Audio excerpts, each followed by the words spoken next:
പാലുകാച്ചും ശ്രീകൃഷ്ണ ജയന്തിയും ഒരേ ദിവസമായിപ്പോയി.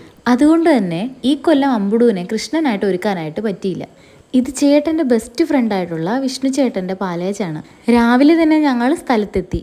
വന്നത് കറക്റ്റ് സമയമായതുകൊണ്ട് പാലുകാച്ച് കാണാൻ പറ്റി. പിന്നെ കുറച്ച് ഫോട്ടോസൊക്കെ എടുത്തിട്ട് ഞങ്ങൾ നേരെ കഴിക്കാനായിട്ട് പോയി. ഫുഡൊക്കെ കഴിച്ചിട്ട് ഞങ്ങൾ എല്ലാ വർഷത്തെയും പോലെ നേരെ പോയത് തെക്കൻ ഗുരുവായൂർ അമ്പലത്തിലോട്ടാണ്. അന്നത്തെ ദിവസം കണ്ണനെ കാണാൻ ഇച്ചിരി പാടാണ് കേട്ടോ. ഉരുളിയിരിക്കുന്ന മഞ്ചാടിക്കുരു വാരിയിട്ട് എല്ലാവരും തൊഴുത് പ്രാർത്ഥിക്കാറുണ്ട്.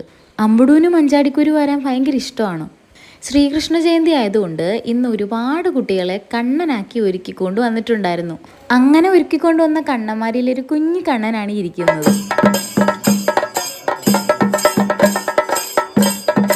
ഈ മേളം ഉറിയടിക്കാർക്കുള്ളതാണ്.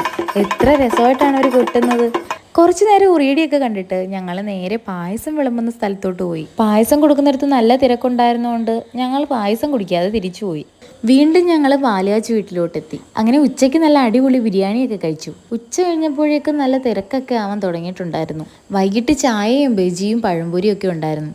ഇതാണ് നമ്മുടെ വീടിൻ്റെ ഓണർ. അങ്ങനെ തിരക്കൊക്കെ കഴിഞ്ഞപ്പോഴേക്കും ഫുഡ് കഴിച്ച് കൂട്ടുകാരുമായിട്ടൊന്ന് കൂടി.